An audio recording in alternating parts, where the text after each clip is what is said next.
चलिए दोस्तों, तो आज अपन फिर से स्टार्ट करेंगे नीट के पीवाईक्यूज क्वेश्चन। जैसे कि आप लोग को पता है कि हम पिछले लेक्चर में भी हेलोल्केन्स हेलोरीन्स चैप्टर जो हमारा 12th का ऑर्गेनिक केमिस्ट्री का, हम उसके नीट के पीवाईक्यूज क्वेश्चन कर रहे थे, है ना। 20 ईयर या 20 ईयर से ज़्यादा के पीवाईक्यूज क्वेश्चन हम लगा रहे हैं, ठीक है। तो हमने पहले 8 क्वेश्चन तक हमने लगा लिया था पिछले लेक्चर में। अब क्या करेंगे, 9th क्वेश्चन से हम आगे कंटिन्यू करेंगे। तो अगर आप ध्यान से देखेंगे, आप इस क्वेश्चन को अच्छे से पढ़ेंगे अगर, तो इसमें पूछा हुआ है कि हम इन चारों ऑप्शन में से बताइए हमको कि जो एस्टर का हाइड्रोलिसिस हम इजीली किससे कर सकते हैं, ठीक है ना। आपको इन चारों ऑप्शन में से बताना है कि एस्टर का हाइड्रोलिसिस आसानी से किस में हो जाएगा। तो इसके लिए आपको क्या पता होना चाहिए, आपको ये पता ही होगा कि जो एस्टर होता है ना, एस्ट्रिफिकेशन की बात करें हम, जो एस्ट्रिफिकेशन होता है वो क्या होता है, डायरेक्टली प्रोपोर्शनल किसके होता है, इलेक्ट्रॉन विड्रॉइंग ग्रुप के। और इन्वर्सली प्रोपोर्शनल किसके होता है, इलेक्ट्रॉन डोनेटिंग ग्रुप के, है ना। अगर हम एस्ट्रिफिकेशन की बात करें तो जो एस्ट्रिफिकेशन होता है वो डायरेक्टली प्रोपोर्शनल होता है इलेक्ट्रॉन विड्रॉइंग ग्रुप के, और ठीक है, डायरेक्टली प्रोपोर्शनल होता है इलेक्ट्रॉन विड्रॉइंग ग्रुप के, और इन्वर्सली प्रोपोर्शनल होता है किसके, इलेक्ट्रॉन डोनेटिंग ग्रुप के। इसका मतलब ये हुआ कि जितना ज़्यादा AWG ग्रुप होगा, एस्ट्रिफिकेशन उतना अच्छा होगा, आसानी से होगा। और जितना इलेक्ट्रॉन डोनेटिंग ग्रुप होगा, एस्ट्रिफिकेशन उतना कम होगा। और एक और था दोस्तों, याद करो, इन्वर्सली प्रोपोर्शनल किसके होता है, क्राउडिंग के। क्राउडिंग इसको पसंद नहीं है, तो इन्वर्सली प्रोपोर्शनल और किसके होगा, क्राउडिंग के। तो जितना क्राउडिंग होगा, एस्ट्रिफिकेशन उतना कम होगा, ठीक है। तो आप ऐसे देख सकते हो।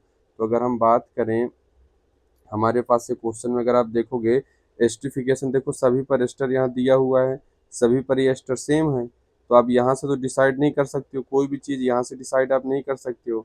अब देखिए इनके पास, यहाँ देखिए ग्रुप क्या क्या लगे हैं, ठीक है ना। इन ग्रुपों को देखिए, तो याद करो हमने बात किया था, अगर बेंजीन रिंग से डायरेक्टली कनेक्टेड हैलोजन है तो याद करो, हैलोजन क्या करेगा, माइनस आई करता है, ठीक है। NO2 क्या करता है, माइनस एम करता है, क्योंकि बेंजीन रिंग से directly connected multiple bond minus M करता है। बेंजीन रिंग से directly connected lone pair donor क्या करता है, प्लस एम करता है।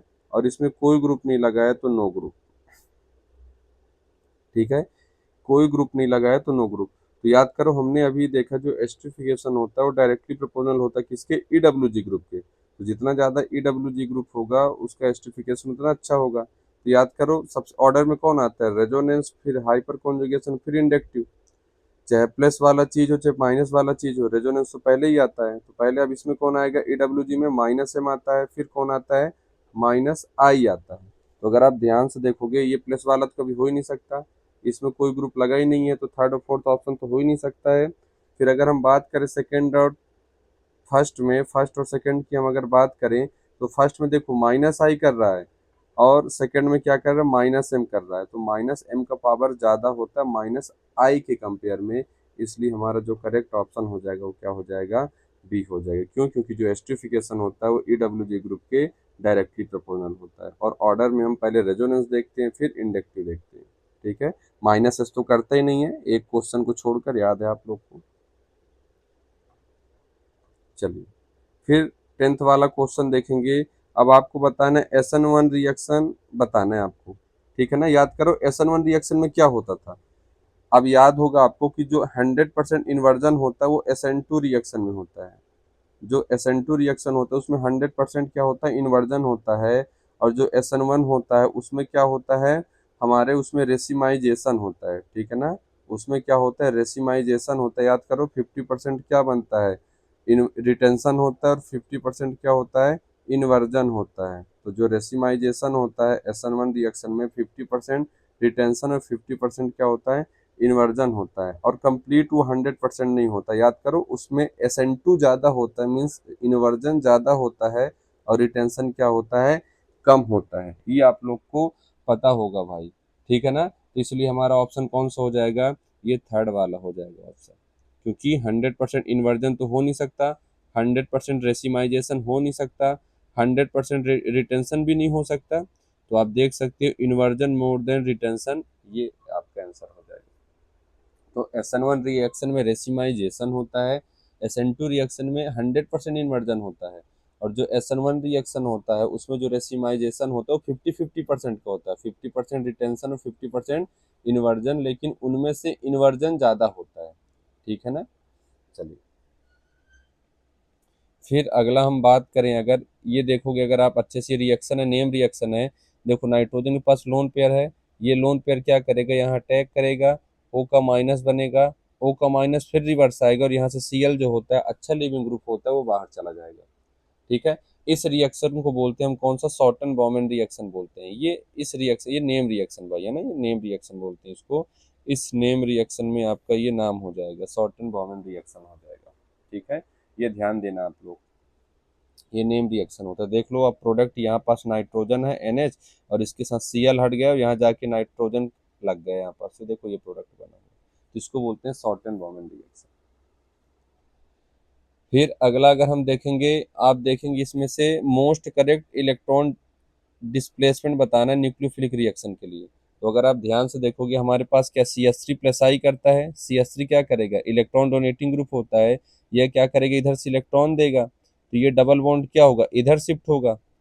अब आपको पता है कि जो कार्बन है वो क्या करता है, 4 बॉन्ड से ज्यादा बॉन्ड बनाएगा नहीं, तो यहाँ का जो डबल बॉन्ड है उठ के यहाँ आएगा, तो कार्बन 4 बॉन्ड से ज्यादा बना नहीं सकता, तो यहाँ कार्बन 5 बॉन्ड बनाने लगा, तो यहाँ से कोई ना कोई ग्रुप बाहर जाएगा। और जो Cl होता है वो अच्छा लिविंग ग्रुप होता है, तो यहाँ से Cl क्या हो जाएगा, बाहर हो जाएगा। तो देखोगे आप, तो यही आपको, मुझे लग रहा है यही आपका करेक्ट डायरेक्शन हो जाएगा। देखो यहाँ से ये इलेक्ट्रॉन इधर दे रहा है, ये इधर शिफ्ट हो रहा है, तो इसलिए आपका आंसर हो जाएगा, है ना। ये देखो यहाँ पास इतना ही शिफ्ट करा रखा है, Cl को बाहर कराया ही नहीं, तो इसलिए ये होगा नहीं, है ना। यहाँ पास डबल बॉन्ड को ऐसे शिफ्ट नहीं कराया, बस Cl को करा दिया, तो ये भी नहीं होगा। अब इधर तो देख सकते हो आप लोग, इधर तो जस्ट अपोजिट ही दे रखा है, तो आपका करेक्ट आंसर कौन सा हो जाएगा, ए वाला, आपका फर्स्ट वाला आंसर करेक्ट हो जाएगा। क्यों, क्योंकि यहाँ इलेक्ट्रॉन दे रहा है कौन, CH3, तो इसका डबल बॉन्ड की इलेक्ट्रॉन इधर शिफ्ट होगा, कार्बन 5 बॉन्ड बना नहीं सकता है, तो Cl इधर से बाहर हो जाएगा। ठीक है, ये अच्छा डायरेक्शन माना जाएगा, करेक्ट डायरेक्शन होगा, तो आपका 12th का क्या हो जाएगा, फर्स्ट वाला आपका ऑप्शन हो जाएगा। फिर ऐसे ही क्या देखेंगे अपन, 13 में देखेंगे, याद करो अपन ने बात किया था, अगर मोर ईएन पर हाइड्रोजन होता है, ठीक है ना, अगर मोर ईएन पर हाइड्रोजन होगा, मोर ईएन कौन कौन होते हैं, FON, तो दुनिया की सबसे फास्ट रिएक्शन कौन सी होती है, एसिड बेस रिएक्शन। तो अगर हमारे पास कोई बेस होगा और मोर ईएन पर हाइड्रोजन होगा, दुनिया की सबसे fast reaction acid base reaction होती है।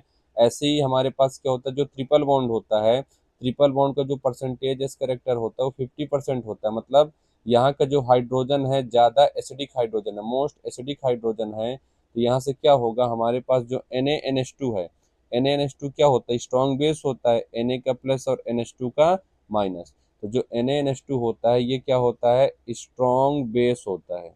अब NaNH2 स्ट्रॉन्ग बेस होने की वजह से हमारे पास क्या है, ट्रिपल बॉन्ड है, इसका परसेंटेज एस करेक्टर कितना है, 50% है। 50% एस करेक्टर होने की वजह से यहाँ का जो हाइड्रोजन होता है वो मोस्ट एसिडिक हाइड्रोजन होता है, तो जो NH2 होता है क्या करता है, यहाँ का हाइड्रोजन अब्स्ट्रैक्ट करेगा, तो क्या बन जाएगा, NH2 NH3 बन जाएगा, और क्या हो जाएगा यहाँ पास, H3 ट्रिपल बॉन्ड C का माइनस बन जाएगा। ये माइनस क्या करेगा यहाँ से, ठीक है ना, और भाई याद करो Na का प्लस है तो इसके साथ सोडियम लग जाएगा। अब ये माइनस क्या करेगा, Br के पास यहाँ अटैक करेगा और Br अच्छा लिविंग ग्रुप होता है, बाहर हो जाएगा, यहाँ सब्स्टिट्यूशन हो रहा है। और लेस क्राउडेड में क्या होता है, SN2 रिएक्शन होता है। तो अगर आप ध्यान से देखो, फिर से एक बार देख सकते हो, हमारे पास क्या था, जो ट्रिपल बॉन्ड था उसमें एक बात का ध्यान देना, ट्रिपल बॉन्ड में ही मोस्ट एसिडिक हाइड्रोजन होता है, डबल बॉन्ड में नहीं होता, ठीक है ना, क्योंकि ट्रिपल बॉन्ड को परसेंटेजेस करेक्टर ज़्यादा होता है तो उसका ईएन ज़्यादा होता है, तो ट्रिपल बॉन्ड बस में ये होता है, डबल बॉन्ड में नहीं होता। तो चाहे आप यहाँ हाइड्रोजन निकालो चाहे यहाँ निकालो, कहीं का भी एक निकाल लो, तो यहाँ निगेटिव बनेगा, ये निगेटिव क्या करेगा, यहाँ सब्स्टिट्यूशन रिएक्शन करेगा और Br बाहर हो जाएगा, तो आप अगला क्या बनाओगे, CS ट्रिपल बॉन्ड C, और इधर क्या लग जाएगा, इधर लग जाएगा CH2 और CH3, ये बनाओगे आप प्रोडक्ट, ध्यान से अगर आप देखोगे तो ये बन जाएगा। ठीक है, आपने ये बना लिया। अब इसके बाद क्या करोगे, एक्स हमारा ये बन गया, ठीक है। अब फिर से क्या है, NaNH2 लिक्विड अमोनिया दे रखा है फिर से, तो जो NaNH2 होता है वो क्या करेगा, फिर से NaNH2 स्ट्रॉन्ग बेस होता है, स्ट्रॉन्ग बेस होने की वजह से क्या होगा, हमारे पास अगर ट्रिपल बॉन्ड पर डायरेक्टली कनेक्टेड हाइड्रोजन होगा तो वहाँ एसिडिक हाइड्रोजन है, तो फिर से क्या करेगा, देखोगे अगर आप ध्यान से, यहाँ पास अभी भी एक एसिडिक हाइड्रोजन है, यहाँ हाइड्रोजन एक्सट्रैक्ट करेगा तो क्या बन जाएगा, C triple bond C, CH2 CH3, और यहाँ क्या बन जाएगा, निगेटिव चार्ज बन जाएगा। अब ये निगेटिव क्या करेगा, फिर से यहाँ अटैक करेगा और ये Br बाहर हो जाएगा, फिर से सब्स्टिट्यूशन मीन्स SN2 रिएक्शन हो जाएगा, और इधर भी क्या बन जाएगा, C ट्रिपल बॉन्ड C, और क्या बन जाएगा इधर CH2 और CH3, इधर भी क्या बन जाएगा CH2 और CH3। ठीक है, आप लोग को ये माइंड में होगा कि सर जो NaNH2 और लिक्विड अमोनिया वो बर्च रिडक्शन करता है, बर्च रिडक्शन तो बाद में करेगा ना जब ट्रिपल बॉन्ड के आजू बाजू कोई ग्रुप लगे होंगे। ठीक है, बट यहाँ ये क्या होता है, NaNH2 स्ट्रॉन्ग बेस भी होता है, ध्यान देना इस बात को। तो ये आपका प्रोडक्ट है। अब अगर इसमें फिर से अगर डाला होता है NaNH2 लिक्विड अमोनिया तब बर्च रिडक्शन करता। ठीक है ना। अब देखो ये प्रोडक्ट देख लो, इसका IUPAC नाम लिख लो आप लोग, IUPAC नेम क्या हो जाएगा, 1 2 3 4 5 6, तो क्या हो जाएगा 1 2 3 4, मतलब आपके पास क्या है, 3 पर आइन है, 3 पर आइन हो जाएगा। टोटल नंबर ऑफ कार्बन कितने हैं, टोटल नंबर ऑफ कार्बन 6 है, तो क्या हो जाएगा आपके पास, क्या हो जाएगा, पहला इन्होंने क्या पूछा, एक्स पूछा है, तो एक्स क्या बना था, एक्स ये बना था, तो इसका क्या हो जाएगा 1 2 3 4, ब्यूटाइन बोलेंगे इसको, 1 पर आइन है तो ब्यूट 1 आइन। ठीक है, 1 ब्यूटाइन और ब्यूट 1 आइन, एक तो ये ऑप्शन मिल रहा है आपको, 2 वाले काट दो इसको। फिर सेकंड क्या है, वाई क्या बन रहा है, एक्स तो ये बन गया, वाई क्या बन रहा है, वाई ये बन रहा है कि 1 2 3 4 5 6 ये बन रहा है, तो 3 पर क्या है, आइन है, तो हेक्स 3 आइन या 3 हेक्साइन ये हो जाएगा। तो आपसे पूछा हुआ है क्या, एक्स और वाई पूछा है, तो एक्स बन जाएगा 1 ब्यूटाइन, और क्या बन जाएगा, वाई क्या बन जाएगा 3 हेक्साइन, तो आपका क्या हो जाएगा, फर्स्ट वाला आपका आंसर हो जाएगा। बस IUPAC इन्होंने फंसा करके पूछा हुआ है। ठीक है, तो आप ये ध्यान दीजिए। तो आगे इसके रिएक्शन हम करा सकते हैं, अगर फिर से लिक्विड अमोनिया डाला तो बर्च रिडक्शन होगा, और याद है बर्च रिडक्शन में क्या होता है, ट्रांस बनता है। ठीक है ना, ट्रिपल बॉन्ड डबल बॉन्ड में कन्वर्ट होता है और ट्रांस बनता है। चलिए अगला देखिए। अब इसमें क्या बोला इन्होंने, देखिए यहाँ पास ये रिएक्टेंट है, रिएक्शन करा रखा है, और इधर क्या दे रखा है, प्रोडक्ट दे रखा है ना। अब इसमें आपको बताना है कि इसमें कौन सी रिएक्शन हो रही है ना, सिंपल सा आपको रिएक्शन बताना है। तो देखोगे अगर आप क्या है, CH3 CH2 ये दे रखा है, KOH की रिएक्शन कराकर यहाँ एल्कीन बना रखा है। एल्कीन कब बनता है याद है, ये जिस कार्बन से जो ग्रुप लगा होता है वो अल्फा, और ये क्या होता है बीटा, तो क्या होता है बीटा से हाइड्रोजन निकलेगा और यहाँ Br बाहर चला जाएगा, याद है, जब Br बाहर जाएगा तो यहाँ एक डबल बॉन्ड आ जाएगा, और डबल बॉन्ड आ रहा है मतलब यहाँ कौन सी रिएक्शन हो रही है, एलिमिनेशन रिएक्शन हो रही है। कौन सी रिएक्शन हो रही है, एलिमिनेशन रिएक्शन हो रही है। भाई यहाँ देखो सिंगल था, सिंगल से क्या हो रहा है, डबल बन रहा है और Br बाहर जा रहा है, तो अल्फा बीटा, बीटा से हाइड्रोजन निकलेगा और Br चला जाएगा, एलिमिनेशन रिएक्शन हो गया। तो पहला हमारे पास क्या हो जाएगा, पहला ए वाला तो एलिमिनेशन रिएक्शन हो गया। ठीक है, अब बी वाला देखिए, हमारे पास क्या ये दे रखा है Br, इसकी रिएक्शन करा रखा है, तो इसकी जगह क्या दे रखा है OH, मतलब K का प्लस और OH का माइनस। याद देखो Br की जगह क्या हो गया, OH आ गया, मतलब एक का जाना और दूसरे का आना कौन सी रिएक्शन होती है, सब्स्टिट्यूशन रिएक्शन होती है। एलिमिनेशन में क्या होता है, सिर्फ एलिमिनेट होता है, देखो Br बाहर गया है और कोई ग्रुप ऐड नहीं हुआ है, तो जो एलिमिनेट होता है वो एलिमिनेशन। सब्स्टिट्यूशन में क्या होगा, एक का जाना और दूसरे का आना, तो देखो ये Br गया तभी ना OH यहाँ अटैक किया, तो K का प्लस और OH का माइनस, तो OH का माइनस यहाँ अटैक करेगा, Br बाहर चला जाएगा, तो एक का आना दूसरे के जाना सब्स्टिट्यूशन, तो यहाँ सब्स्टिट्यूशन हो रहा है, तो ये जो बी वाला होगा ये सब्स्टिट्यूशन रिएक्शन है। फिर अगला देखो, फिर हमारे पास क्या है, Br2 है। ठीक है ना, ये Br2 है हमारे पास, ये Br2 में आप क्या करो, यहाँ एक डबल बॉन्ड है। ठीक है ना, अब Br2 पर क्या है, एल्कीन की रिएक्शन किससे करा रहे हो, Br2 से, तो देखो यहाँ क्या लग गया है, Br ऐड हो गया है, और कुछ हुआ है क्या, नहीं हुआ है, सिर्फ Br ऐड हुआ है, Br2 की रिएक्शन कराया तो Br ऐड हो गया, जिसमें सिर्फ ऐड हो रहा है मतलब वो क्या हो रहा है, एडिशन रिएक्शन होता है। ठीक है, जो सिर्फ एलिमिनेट हो एलिमिनेशन, जिसमें एक का आना दूसरे का जाना सब्स्टिट्यूशन, और जिसमें सिर्फ ऐड हो रहा है और कुछ नहीं हो रहा वो क्या होता है, एडिशन रिएक्शन होता है। तो बस आपको यही चीज मैच करना है। देख लो पहले एलिमिनेशन किस में है, फिर सब्स्टिट्यूशन, और फिर एडिशन रिएक्शन, तो आपको ऐसा मैच करना है। तो मैच करो आप कौन सा, एलिमिनेशन, सब्स्टिट्यूशन और एडिशन, आपका बी वाला क्या हो जाएगा, करेक्ट आंसर हो जाएगा। तो आप ऐसे मैच करा सकते हो आप। ठीक है, तो आपसे रिएक्शन भी पता होना चाहिए कि इसमें क्या हो रहा है। ठीक है, ये बन जाएगा। चलिए चलिए अगला रिएक्शन देखिए। अब देखेंगे अगर आप ध्यान से, इसकी रिएक्शन NaCN से करा दिया है और क्या बन गया, CN बना है। मतलब Br हटकर क्या लगा है, Na का क्या होता है, Na का प्लस और Cn का माइनस। तो Br हट के Cn लगा, मतलब कहीं ना कहीं क्या हुआ है, यहाँ अटैक किया है Cn और Br बाहर चला गया। मतलब एक का जाना दूसरे का आना क्या होता है, सब्स्टिट्यूशन रिएक्शन होता है। तो इतना तो क्लियर हो गया सर कि ये सब्स्टिट्यूशन रिएक्शन है।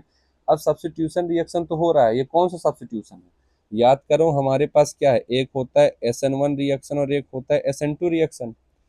ठीक है ना, आपको पता है कि जो हमारे पास सब्स्टिट्यूशन एक SN1 होता है, एक SN2 होता है। SN1 में याद करो पोलर प्रोटिक सॉल्वेंट यूज होता है, SN2 में पोलर एप्रोटिक सॉल्वेंट होता है। पोलर प्रोटिक सॉल्वेंट मीन्स क्या होता है, मोर ईएन पर हाइड्रोजन होता है, पोलर प्रोटिक सॉल्वेंट होता है। जैसे हमारे पास एल्कोहल हो गया, अमोनिया हो गया, हमारे पास जल हो गया। तो देखोगे अगर आप ध्यान से, मोर ईएन पर हाइड्रोजन है मीन्स ये सब पोलर प्रोटिक सॉल्वेंट है। और मोर ईएन पर हाइड्रोजन नहीं होगा तो क्या होगा, पोलर एप्रोटिक सॉल्वेंट होगा। जैसे हमारे पास एसीटोन हो गया, क्या यहाँ मोर ईएन पर हाइड्रोजन है, नहीं है, ये पोलर एप्रोटिक सॉल्वेंट होगा। जैसे हमारे पास DMSO हो जाए या हमारे पास DMF हो जाए, ये सब क्या है, पोलर एप्रोटिक सॉल्वेंट है। और जो पोलर एप्रोटिक सॉल्वेंट होते हैं वो क्या करते हैं, SN2 करते हैं। ठीक है, तो देखिए इसमें से इसने दे रखा है मेथेनॉल। मेथेनॉल कैसा होता है, ऐसा होता है। तो इसमें मोरियन पर हाइड्रोजन है, ये पोलर प्रोटिक सॉल्वेंट हो गया। और अगर आप ध्यान से देखोगे, अब यहाँ एक का ना दूसरे का जाना सब्स्टिट्यूशन तो है। अब इसमें से हमको देखना है कि SN1 है कि SN2 है। तो आपको अच्छे से पता होगा कि सर SN1 कहाँ होता है, जहाँ क्राउडिंग ज़्यादा होता है, और SN2 कहाँ होता है, जहाँ क्राउडिंग कम होता है। तो आप ऐसे करके देख सकते हो। तो लेस कर यहाँ देखोगे, यहाँ 1 डिग्री है तो 1 डिग्री पर हमेशा SN2 होता है और 3 डिग्री पर हमेशा SN1 होता है। तो यहाँ देखोगे अगर आप ध्यान से, तो यहाँ क्या हो रखा है, 1 डिग्री है, 1 डिग्री में SN2 होता है। तो देख लो SN2 के लिए कौन सा सॉल्वेंट यूज करते हैं, पोलर एप्रोटिक। तो मेथेनॉल हो गया, water means H2O, ethanol means CH3 CH2 और OH। तो इसमें भी मोरियन पर हाइड्रोजन है, इसमें भी मोरियन पर हाइड्रोजन और इसमें भी मोरियन पर हाइड्रोजन है। तो ये भी पोलर प्रोटिक सॉल्वेंट, ये भी पोलर प्रोटिक सॉल्वेंट और ये भी पोलर प्रोटिक सॉल्वेंट। तो बचा कौन, ये DMF। हमने एग्जाम्पल भी लिखा है, DMF DMSO, ये सब किसके एग्जाम्पल होते हैं, SN2 के एग्जाम्पल होते हैं। तो ऐसे भी आपसे क्वेश्चन वो देंगे और पूछेंगे क्या हो रहा है, रीजेंट से पूछ सकते हैं आपसे। ठीक है, तो इन चीज़ों को आप ध्यान रखिएगा और अच्छे से क्वेश्चन प्रैक्टिस करिएगा। ठीक है, चलिए आज के लिए इतना ही करते हैं अपन।